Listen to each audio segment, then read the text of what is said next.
You're assistant priest here at Ryde-Gladesville? Yeah, I'm assistant priest in Ryde-Gladesville. I'm also the chaplain of Macquarie University. Okay. No audio. It's on, so it doesn't make sense to talk No audio at the moment. Yeah. Let's do a dance. Can you even see it? Did you write something, Jamil? Yes, we've got it here. Ah, now it's going. I've got audio. Now it's going, yeah. We're back. We're back. Okay. So, we're good here. I've got audio. Everything's fine. So, we'll repeat again. Hopefully we're not repeating the same thing, but do you want to introduce yourself again, Father Daniele? Yeah, my name is Daniele. I'm a missionary priest of the Verbum Fraternity. I work in the Ryde-Gladesville parish as an assistant priest, and I'm the chaplain at Macquarie University. And I've been in Australia for 1 year and 8 months. Where were you before? Well, I met the community in the UK a long time ago, and then I went to Spain, and then I was in Russia for a long time, but I was born in Italy. I'm Italian. Okay. You're in Russia like 16 years. Yeah, a long time. Have you ever been a missionary in your own country? Yeah, I've been also in Italy. I was in Italy for 4 years. I was in Rome. I worked there as well. Yeah. Mm-hmm. Very good. I like it as well too. I'm a missionary. I just come back to my own country, so it is good to have those moments. Yeah. Very good. So we've got a special subject this week. We want to mix in a little bit with. We've been following a set of talks on our Sunday night sessions, and for those of us who haven't been there or I've missed one or two of them. What are we going to be talking about tonight? Yeah, it's about a very wide topic, which is God's love. But we want to base our talk on especially the 4 words we find in the New Testament about love, which is also a topic that S.C. Lewis dealt with in his book, The 4 Loves. And then I would like to talk a little bit about my personal experience of God's love in my life. Okay, very good. So you know about love then? Yeah. I hope so. Okay, very good. Glad to hear it. Okay, so we know that, we've got a lot of things to talk about love. You can talk about many things, but we thought we'd go a little bit to the Bible, because we want to know about these 4 loves, especially these 4 words that we find in the Bible many times to describe love. But in general, where do we find love in the Bible? Yeah, love is really the main topic of the Bible, I think. We can find a lot of examples in the Old Testament as well, but it will be very long, so we are going to talk more about the New Testament. Okay. And maybe many of you know that in the first letter of St. John, there is the most deep and direct definition of God. And St. John says simply and very deeply, God is love. That is in 1 John, the first letter of John 4:8, and then 16. Okay, so first letter of John, chapter 4, verse 8. And then 16 as well. Okay. He repeats the same, very simple sentence. God is love. Whoever does not love does not know God, for God is love. That's very good. It continues on about love. And then in 16, we know, so we have known and believed the love that God has for us. God is love, and those who abide in love, and God abides in them. Those who abide in love abide in God, and God abides in them. Okay, yes. And then it has a very special one in 18 where it says, perfect love drives out all fear. Yeah. So like they're saying that yeah, there's no it's fear all about love. Yeah. But the love the Bible talks in the New Testament, the Greek word is agape, which means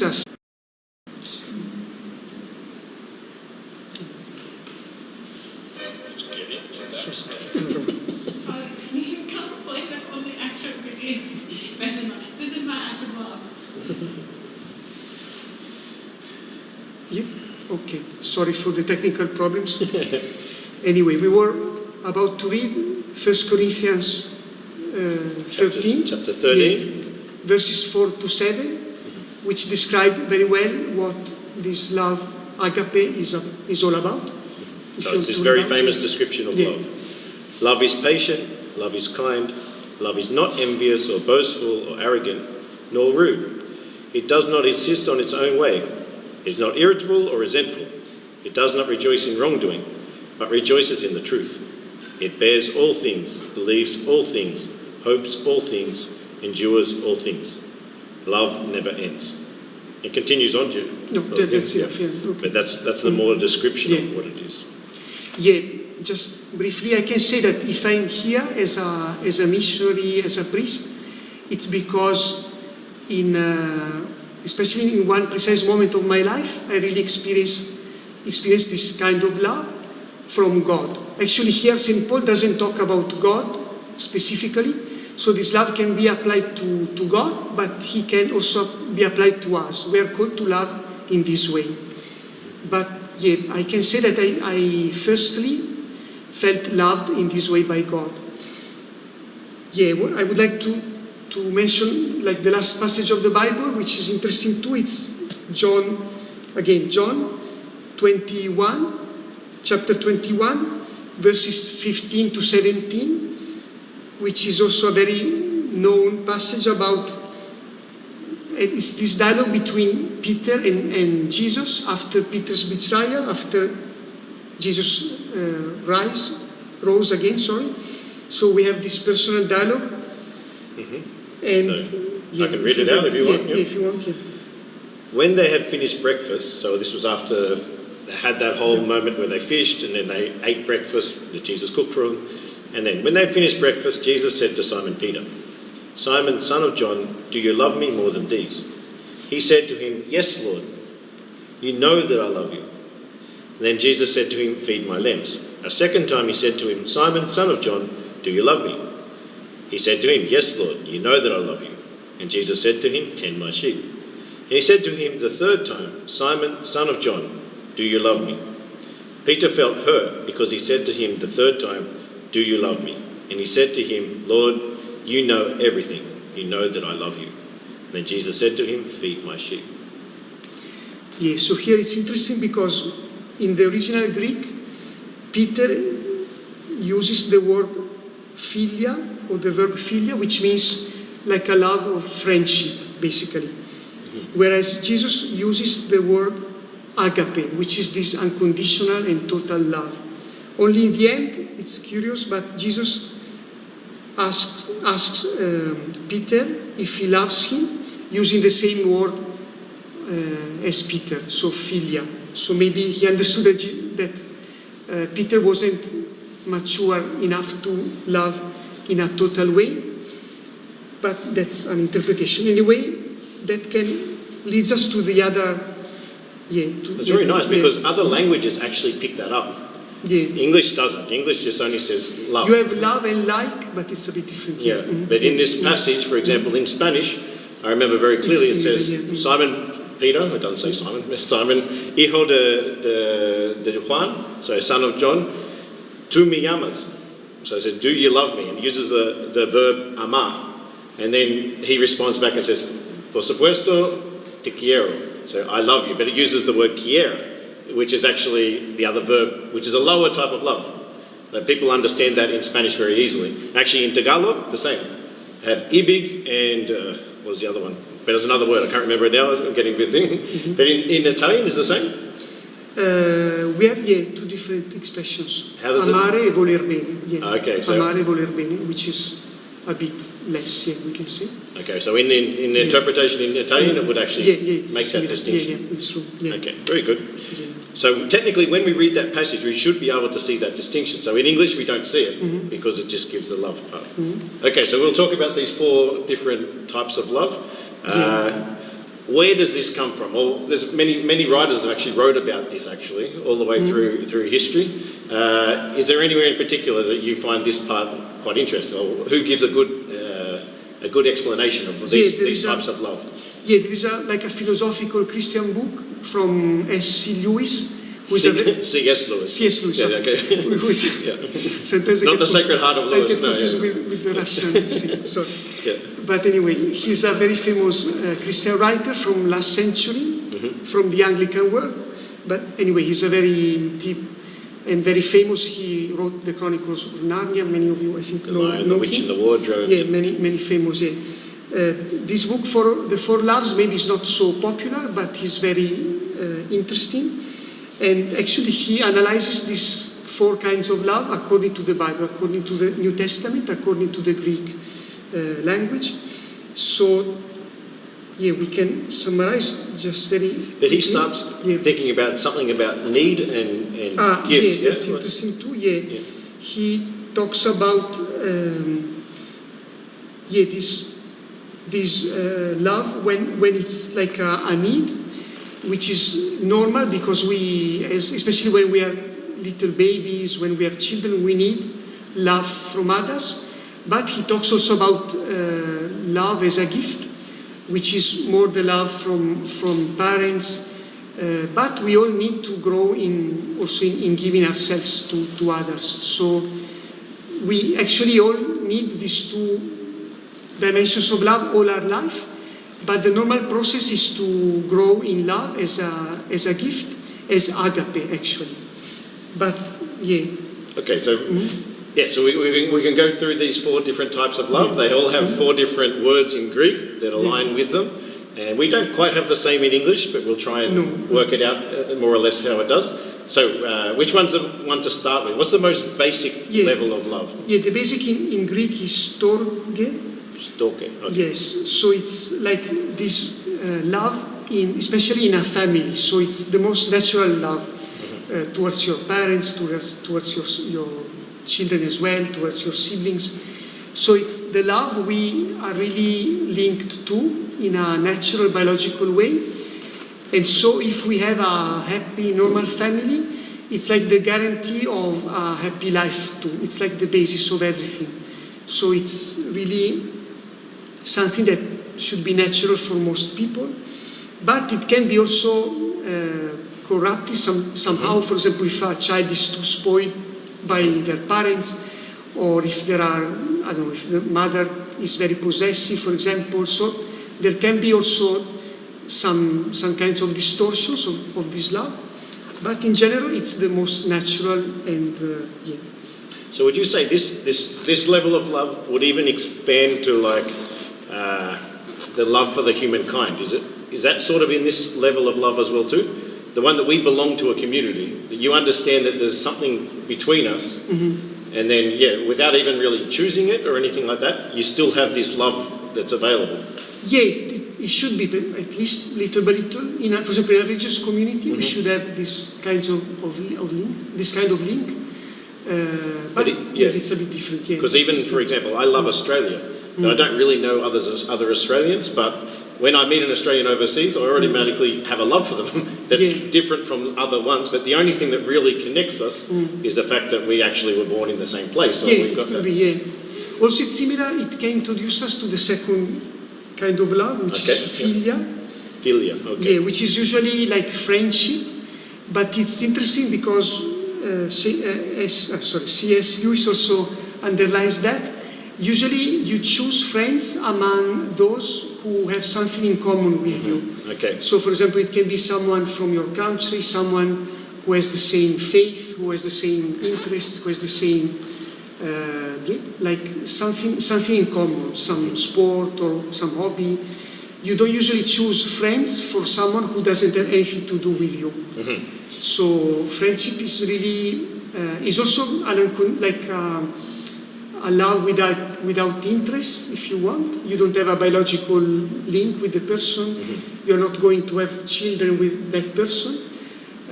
But there is usually a common ground. So you actually so this is the one where you choose them. Like there's something that you really want to be friends with them. You want, yes, okay, very cool. You choose them, but you usually have some empathy with that person for some reason. Yes, okay. So this is the one that Peter was talking about, for example, in that passage. When Jesus asked me, do you love me? And he used another word, which we'll get to. And then Peter responded back, yes, of course, I love you like a friend, or you're my best friend, or something like that. Yeah. Okay, very good. Yeah, probably Peter felt this empathy with Jesus, with his values, with his ideals. There are very nice examples in the Bible. For example, Jonathan and David in the Old Testament show this very noble friendship. So it's something that is getting lost, as C.S. Lewis talks about that as well, that in our time, real friendship is lost. So it's not so easy to find good friends nowadays. Well, it's his idea at least. Because we'll move from that one to the next one when I know where you're heading with the next one, I think. And it's interesting because the next one's probably what most of the songs are about and what everyone sings about when they talk about love. But love, as we know, it doesn't only have to be about these things. But okay, what's the next love? The other word, maybe it's more famous, it's eros in Greek. Eros, okay, yeah. But spelled E-R-O-S, yeah? Yes, Eros, And as Steve was saying, we all desire love, not sex. There was a famous song of my time of George Michael in the 80s. I want your sex, I want your love. Okay. But actually, we don't really look for pleasure just because we want pleasure. We want something much deeper, which is love. So, for example, the Bible, when it talks about eros, about romantic love, which is another translation, talks about a very deep and like a love of communion. For example, the well-known book of Song of Songs talks about love between a woman and a man, but it's a very deep and pure love. It's not a matter of only looking pleasure in a selfish way. Yes, it's actually looking for that thing that can sustain you or satisfy you, and Okay. It's like communion, compenetration. So it's a shame because in our world, in many books, I don't know if that's an English word normally. Okay. All right, so communion then. Yes. Communion. In many songs, in many books, in many movies, they all talk about love because they know it's what we are looking for, all of us. It doesn't matter religious people or priests or lay people, married people, not married people. Everybody looks for love, but in a much deeper way. We don't look for, again, for pleasure. We look for something much deeper.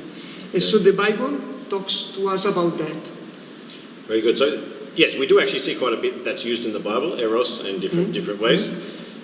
Okay, so this will lead us to the fourth love, and we want to go through all the different ones. Yes. So the fourth love, what's it called? We mentioned it before. It's the word. The Greek word is agape, which is a love that exists regardless of changing circumstances. Lewis says. So it's the selfish love. Selfless. Selfless love. Not selfish. Yeah, no, sorry. Selfless love. Selfless, yeah. It's the greatest of these four loves, and it's the love we all have to aim for, really, because it's when we really learn to love in an unconditional way without looking anything in exchange. So it's something that we can receive from God. The other loves are more like natural. But this love is really a matter of being in connection with God. Otherwise, we just can't. Okay. So it's the most pure love. And this is the love that we talk about when we say God is love. This agape, there's complete self-donation or gift of oneself. Okay. Yes, for example, in the Last Supper, we read this gospel today as well, when Jesus says, love one another as I have loved you. The word is agape, because it's a love for, when you give your life completely for others, for your friends, and even for your enemies, as Jesus taught us. One thing I do find interesting, and we didn't talk about this so much when we were preparing a little bit, but it's interesting to look at how these words have translated into other words of today. So if you had to try and summarize the different words, for example, how would you summarize agape as a word in the English language? Like we know it's love, of course. But is there another word that fits that? Yeah, well, I'm not an English native speaker, but I can... Because I know C.S. Lewis actually did use another word that starts with C. Yeah, now maybe you know better than me. Yeah, well, I'm pretty sure he uses like charity. This is what you understand. Charity, sure. Charity, yeah. Charity is the direct translation of the Greek word. Yes, so instead of so in some ways, we don't see it in the Bible so much. It is sometimes in there, but sometimes when we see the translation to charity... It depends on the translation, yeah. For example, in Italian, the 1 Corinthians 13, many times is translated as charity, not as love. Yeah, and charity is never ending, charity is patient, yes. Okay. So Because I find that interesting, because in the same way, eros normally is translated now into erotic. It's connected the same way. Filial, I don't know how we would translate. maybe friendship, yeah. Yeah, friendship is probably the best way. How would you translate? I find the hardest one is stalking. How would you translate Maybe that? like affection. Okay, yep. It's more like a natural, yeah. So it's feeling the need of, like, for example, a baby needs to have that that affection to grow on and stuff like that. Okay. Yeah, maybe that, yeah. Very good. Yeah, charity is a very religious word. You don't use this word usually in other contexts. And it expresses this reality of unconditional love, of a total love. You can have, I don't know, generosity, selfless love, I don't know. Yeah, It is good, actually, because normally when I think of charity, what comes to mind is charity. Give money to charity, like do something for nothing. So it actually does connect back to it, like the selflessness completely of giving yourself for, not for doing work for no money or anything like that. It actually does connect back. Okay, very good. Yeah. We don't want to change tack, because we want, if anyone's listening, send us some questions, send us some comments. We'll be really happy to try and respond. If you've got anything to say about love, if you want to share some of your stories about love, we'd be happy to try and do that. And then, of course, hit like, hit subscribe. We want to have that part of our videos as well too. Okay, I was thinking, we don't want to go all this theoretical side of love. We also want to talk about how is love actually practical? How does it live in our lives as well too? And I was thinking, we don't have a chance sometimes to hear personal testimonies of priests when they talk about love. So maybe, how does love, like, if you think about these parts of love, how does that really fit into your own life, your own journey? How do you understand these, especially all of love, all the aspects of love? Yes, I said at the beginning, I'm here because I once, at least in a very deep way, I experienced God's love. Then that experience got more mature. But I'm here just because I felt very loved by God. As I mentioned before, I was in an exchange in England a long time ago. And when you were at university? Or? Yeah, I was at university in an exchange. And so through different circumstances, I really felt how God had always taken care of me as a father, as a mother, as a friend. And I found in him my best friend, more than anyone else. And all the previous loves I had in my life, from my parents, from girls, from friends, I don't know, nothing was comparable to God's love. I understood that there was someone with a capital S behind all the love I received in my life. And I could express myself to him more than with anyone else. I really found someone who had always thought about me more than anyone else. I can repeat the same. And that helped me later to understand that I wanted to give all my life, all my body, everything to the person who loved me the most, who was God. So that's why I consecrated my life to God, because I found the love of my life. Before I wanted to get married as everybody else. I wanted to have many kids. But then God showed me another path. But I didn't give up love in my life. Otherwise I wouldn't be here. I wouldn't have borne so many years of consecrated life if I didn't find love in my life. So I'm married actually to God. I've got a ring here when I took my perpetual vows. And I have many children all over the world. So I can't complain. Not physical children. Not physical children. I can assure you. Yeah. I don't have physical children. But I have many spiritual children. I'm very happy of being here now with you. And so, love is really the key of my life. Very I good. think there are some questions, right? We have one question. It's quite good to talk to. Huh?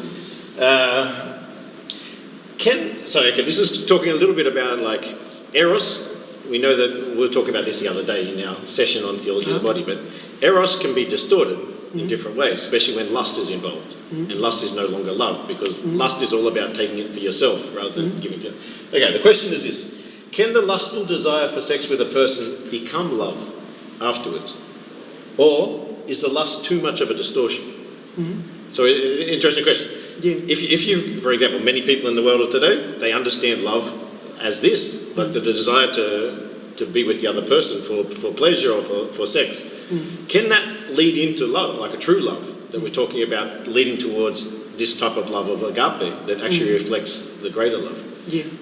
Yeah, I think a married couple could answer better than me because I don't have this experience of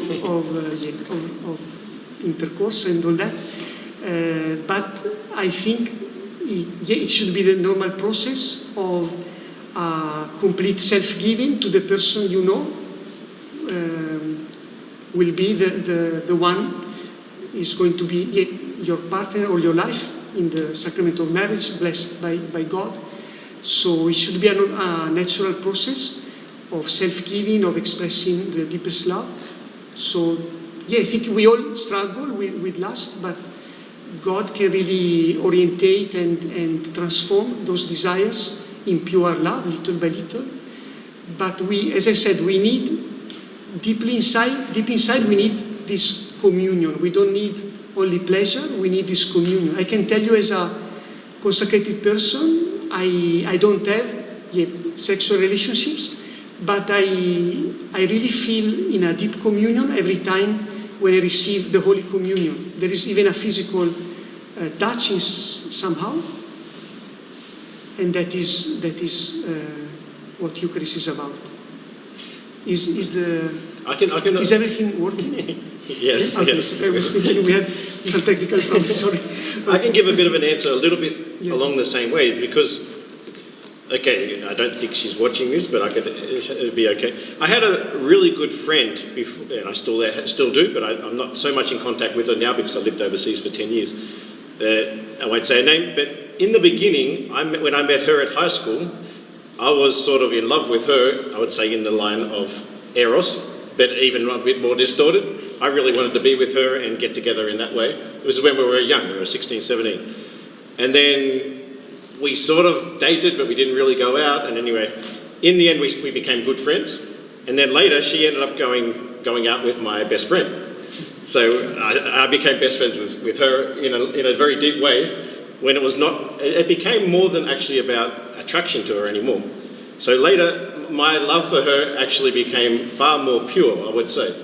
So much so that she also broke up with my best friend and everything like that. But we were best friends. I was best friends with both her and my best friend as well. It's so much so that I never actually wanted to be girlfriend and boyfriend with her. But I felt somehow that she was one of my favourite people ever in the world. But it became something deeper than boyfriend-girlfriend. I don't know if that makes sense. But it started that I was only interested in that part.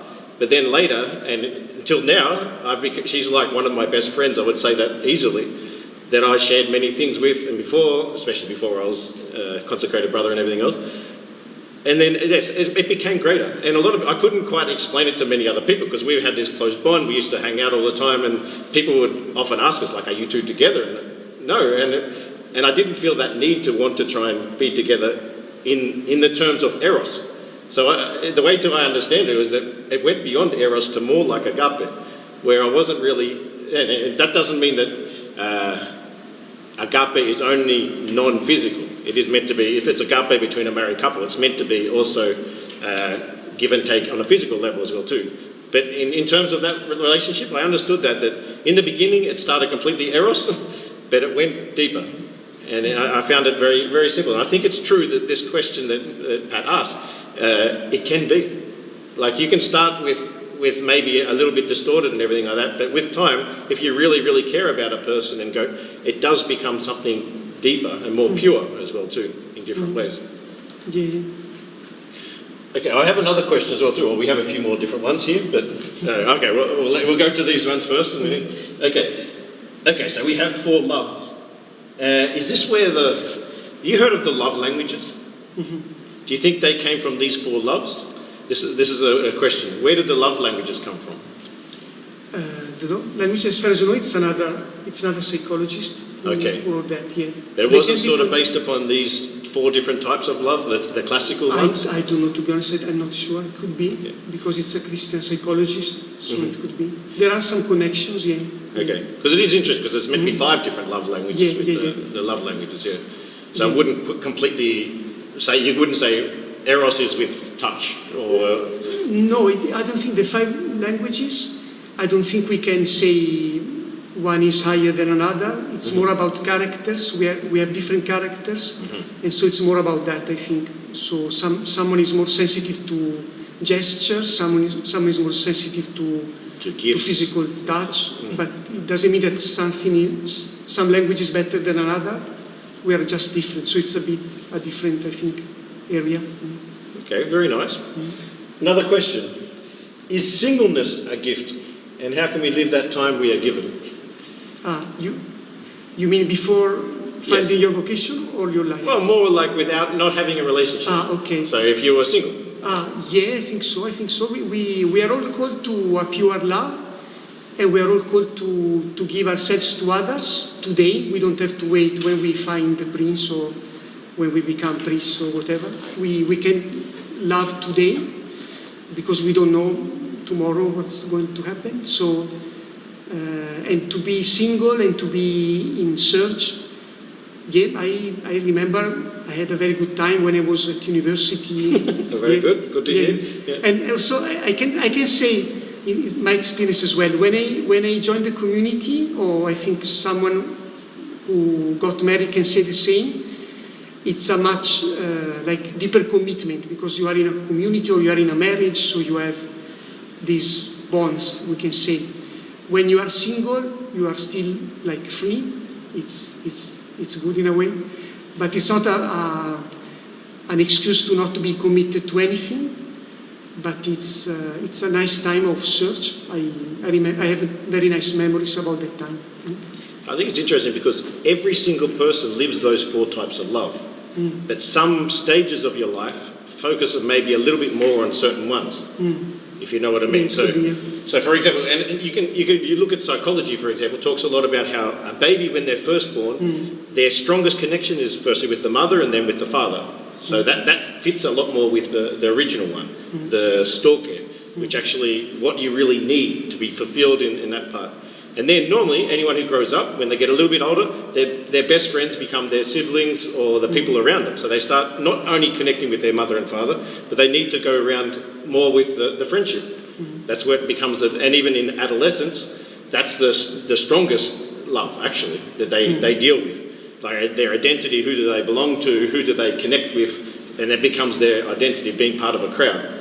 And then normally they start to look for one person to fulfill the erotic part of it. So normally it's a progression from one to the other to the other. So normally when you're in that moment of singleness that maybe you're talking about in this part here, is maybe that you're still looking for that moment to express yourself with the erotic part. But agape is also present in all those parts. So all of us don't stop, like we don't stop responding to stalking. The basic love of family and everything, even when we get older, that's still there. You just develop different ways of loving all the way along, and they interact with each other. Yeah. So when you're a single, you don't have to wait till you're married before you start living erotic love, for example. But each part of our love is meant to correspond to the situation we find ourselves in. And that's why we get problems when we start living a type of erotic love that's not suitable to the situation you're in. For example, if you're not married, but you start living like you are, and actually you're doing the marital acts outside marriage. That's why the Catholic Church teaches that it should actually be in the moment when you're ready to do that type of love. The problem is when we start to try and live that type of love when we're not ready for it, when we're not in that moment.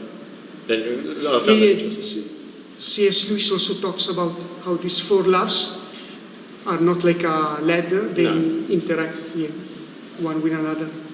Yeah, and sometimes we slip between all the different ones, and sometimes even in the same relationship with the other one. Okay, we have another one.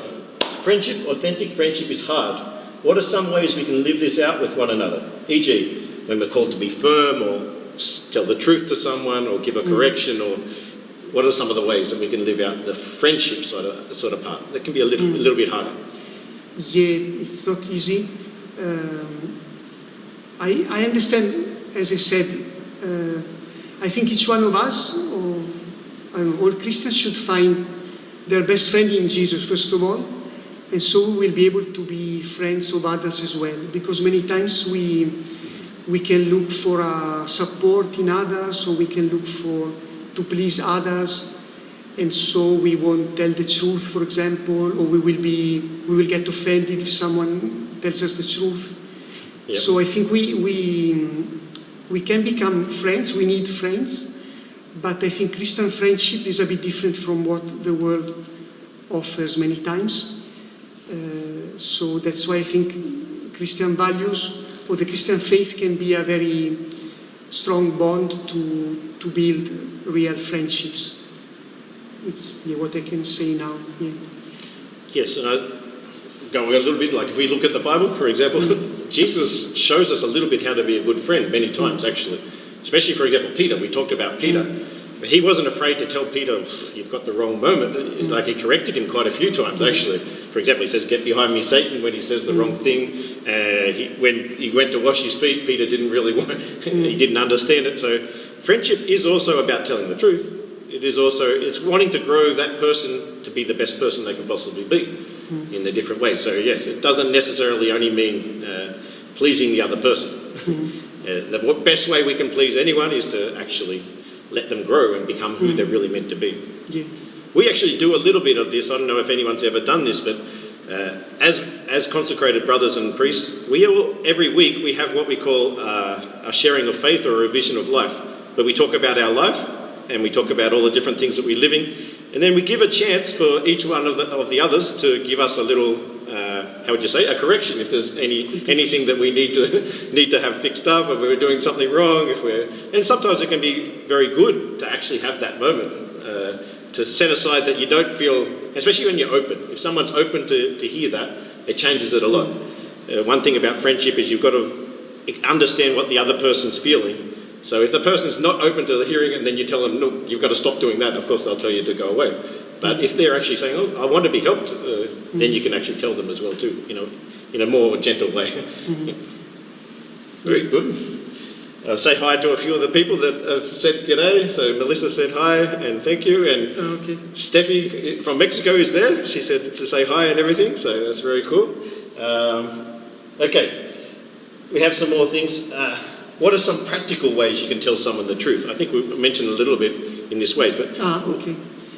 Yeah, in my opinion, I think the best way is always to try to be gentle, but maybe it depends also on the character. There are people who need to be shaken, physically shaken. Yeah, to understand the truth. Other people are very sensitive, and so you have to be more careful.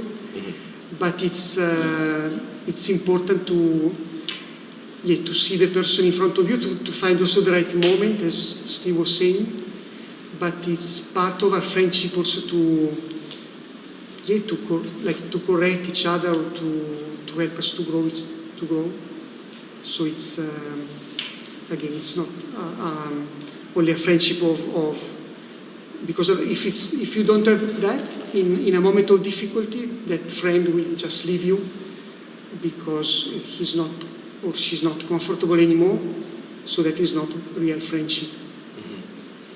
Yeah, I think obviously it's best if you can find the right moment and the thing, but sometimes you just got to go ahead and say it. If it's something that you really feel like it will help this person the most, sometimes you've got to say it, even at the risk of losing that friendship. Sometimes, if you're a true friend, you wouldn't stand by and let someone destroy their life, for example, in different ways, which you can. I remember one part that changed my life a lot. I used to drink a bit before, not super a lot, but like I used to go to the pub on weekends and get a bit drunk sometimes at different times.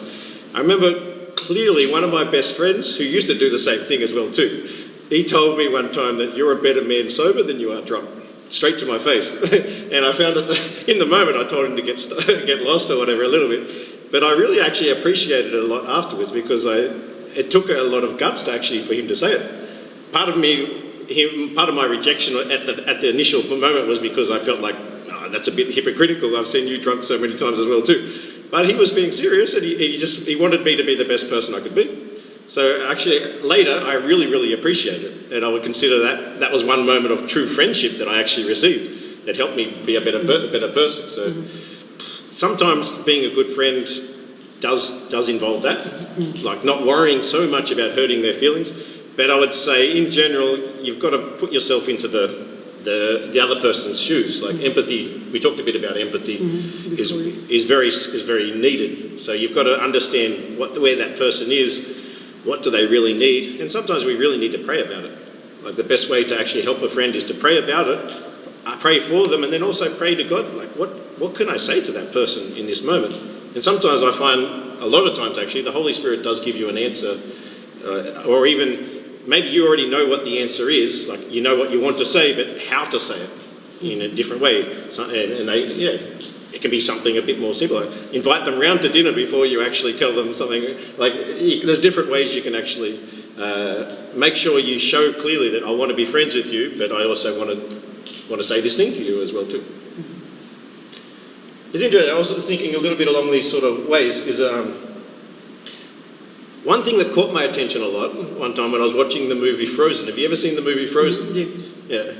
It's very interesting because at the end, what happens, without doing a big spoiler or whatever, but I think everyone's seen it by now anyway, but the princess, gets saved by love, by a true act of love, correct?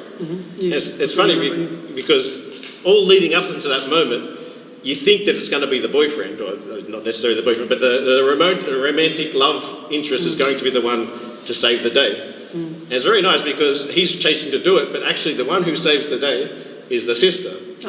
So it was actually like the filial love was the most important one in that moment.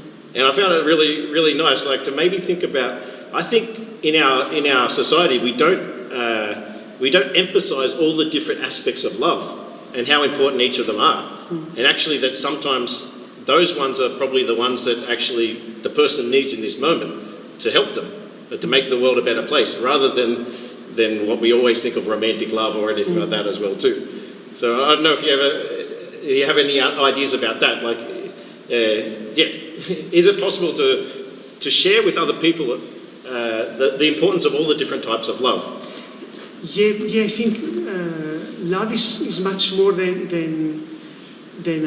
romantic love, and actually, as Christians, we know that in heaven there won't be. Jesus said that there won't be any married people. We will be all like brothers and sisters with God as our Father, and so it's another level of love we have to aspire to aim for.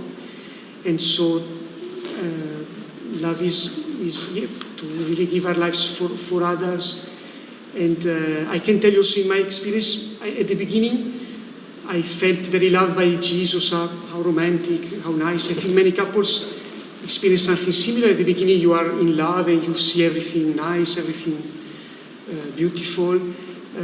But then you learn to love and to give yourself to others. For example, as a missionary to my brothers in community, to the people I've contact with. So really Jesus or God, through a process of faith, really teaches you to love, especially to give yourself to others. So we always need also some love from others. We are not self-sufficient, so sometimes we need to be loved again because we are very weak, and we need to pray every day because without God's love we are not so generous and so good, for sure. But anyway, there is some process of growth in self-giving. Yes. So in the end, we're sort of always trying to move towards that agape, which is the complete love. Yeah. Very nice. And heaven will be the fullness of love, but we are walking towards that. Very good. Okay, we have another follow-up question a little bit. We did mention empathy, and someone was saying that's very true, we need empathy, but what is empathy exactly, and how do we live it out today? Yeah, empathy can be very many things. in a more natural way is when you are like you feel empathy with someone in a natural way. You feel that you have the same ideals, or same values, or you feel empathy in a natural way towards your family. But I think a higher level of empathy is when you feel like the sufferings and the joys of others, even of strangers. I don't know, a little example. For example, now the coronavirus thing. In Australia, we're very lucky because there are very few cases, but we can't be complacent in the sense that we did well, we were doing well. And when we hear the news from other countries, it's really challenging when you see what is happening in other countries. And I think as Christians, we should feel empathy to those people who are suffering so much, even though they are thousands and thousands of kilometers away from us. So, yeah, it's an example. Empathy is even for people who don't know, and so even towards people who can be not very nice to you in the first time. Yeah. Very good. So yeah, I've also understood a little bit that empathy is feeling for the other person, but it's different from pity. Sometimes I use the word pity in English, and then empathy. Okay. A little bit in this, empathize with someone, but pity is actually sort of when you look down and think, oh, that poor person, and a little bit as if like, okay, I'm not in that position, but I can understand a little bit what that person's running through. Empathy is actually when you put yourself into that position, so you try and feel what they're feeling in that moment, and try and understand completely in that sense. Is that a little bit right? Like when you put yourself into the shoes of the other person. Yeah, to really feel, to try to feel what they feel. It's, I think God gives us really this compassion towards others, which is real compassion, which makes us act as well. It's not only, as you said, looking from above, but to really try to do something for that person. Yeah. Okay. The good thief also asked us another question. You're happy to answer it. Are there ways that an understanding of the four loves can help us in times of suffering, or when we've got doubts as well too? Can these four loves help us if we understand what these four loves are exactly? Can they help us in those moments? Yeah, I think so. In different levels. I mean, we can suffer and we can need other support. So maybe it's the basic love of Storge. So we need someone else to console us or whatever. Or we can live suffering as an act of self-giving towards others. So we offer our sufferings for others, and we can feel, again, we can understand them better when we suffer, so it's more agape. Or we can try to share our sufferings with our friends. So yeah, I think suffering is a very precious experience actually. We can learn a lot from suffering if we accept it and we try to handle it in different ways. Sometimes we need more support, sometimes we can give ourselves even more in times of suffering. I would say, because if you look to Jesus, Jesus does show us how to love for the full in terms of agape. It can be found like the proof of that love is found in those moments of suffering and hardship, actually. Like one of the most famous passages of the Bible, John 3:16, for God so loved the world that he gave his only son. And to die, actually. Like that suffering of Jesus was actually like the moment when he proved his love. And that it uses the word agape in that sentence, that's the moment when he pours out himself completely for not just for anyone, but all of us, and even us as sinners. And Jesus also talks about it in John 10 as well too. The greatest love you can do is to give your life to another person. And he talks about that in other ways. Enemies as well. Yeah. Even for enemies. Yes, even for the enemies. Okay, so we have a few more. Let's see, we have here someone saying, when you meet someone, it can be blinding. Why is it important to discern a relationship with someone and to involve families and friends in that process? Yeah, I understand that we need this spark, both in a relationship with a girl or with a boy. I experienced that as well. You need that spark, so you can't date with someone just because you have to date someone and you have to get married or whatever. So some feeling should be there, and the same with God. I can't become a religious or a priest if there isn't this spark of love. But then, as I said, this romantic love must get mature, and so after a while you also see the defects of the other person or of the church, I don't know.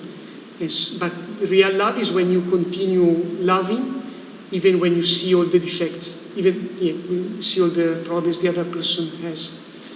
Yeah, I think like the eros is really important. That's attraction, that blinding love that you have for another person is the eros. That's what you want. You want that communion, which is what we're built for. But when that love becomes overpowering, when that love becomes more important than actually giving yourself for the other person, or more important than anything else, you've turned that type of love into an idol. That's where it becomes a problem. When you're only looking for that type of love, you're not actually looking for the agape, the greater love, the love that's bigger and deeper. And that's the problem of the world of today. They've made that type of love, romantic love that we hear in the movies, the songs and the movies and everything, they've made it so important that it becomes the idol. It takes the place of God, actually, in many people's lives. So when you're blinded by, okay, I only want to be like this person, maybe you need to just spend that time to say, is this pure?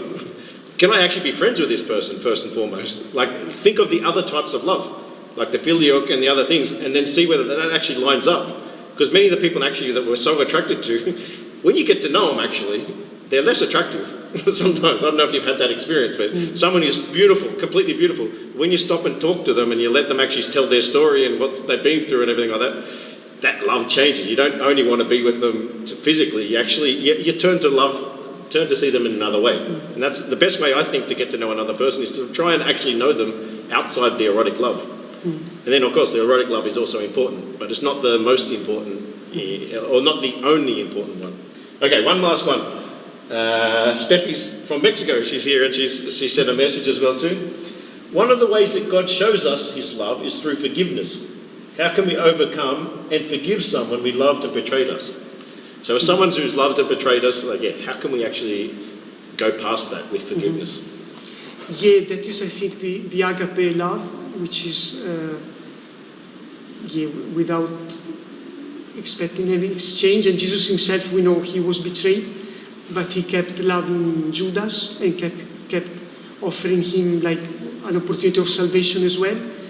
So I think we really need to pray a lot, and I think maybe what Jesus teaches us in the Passion, one of the things I meditated a lot, is that he wasn't focused on himself, but he was focused on others. So we can be hurt by someone. We are sensitive. We are not robots. But we can be like slave of our anger, of our wounds as well, because we can be very centered on ourselves. Whereas Jesus teaches us to look beyond and to look at the other's needs, the other's wounds. So to look at Judas, to look at, I don't know, the high priest there in the Passion, and looking at their lack of love. And so it's not an easy process. We need a lot of faith and prayer, I think, but I think it's real love when we don't think of ourselves, but we think of others more. I agree. It's like, not when you love someone who can't give you anything back, but even more, if you can love someone who actually tries to hurt you, who not only is oblivious to you, but actually has caused you damage, that's even a greater example of loving that person. But okay, it's not that easy, but that is forgiveness. That is what we're called to try and do. And one final thing is, you can see that Peter, we talked about Peter and Jesus before, but Peter actually asked Jesus, how many times do I have to forgive someone? You remember he says, should I just be 7 times? And he says, no, it's got to be 7 times 70, like it's never-ending forgiveness. So sometimes that forgiveness, the way to love is to actually keep on practicing it again and grow in that sense of love. And that's how we grow our own hearts, and it's also how we allow that other person to understand that this type of love overcomes everything, even the hurt. Okay, I think we're running out of time. We can't go much further. What we will try and do is just mention a little bit what's going to happen next week. Do you know what's going to happen next week? It's better you. Okay, we're going to have another session of Thursday Night Live. Yeah. Next week we're going to hear from a very special friend of ours from down in Tassie. I just want to get her name right, so I'll make sure I do it right. Claire Mittermeier. She's an awesome mum from Tasmania.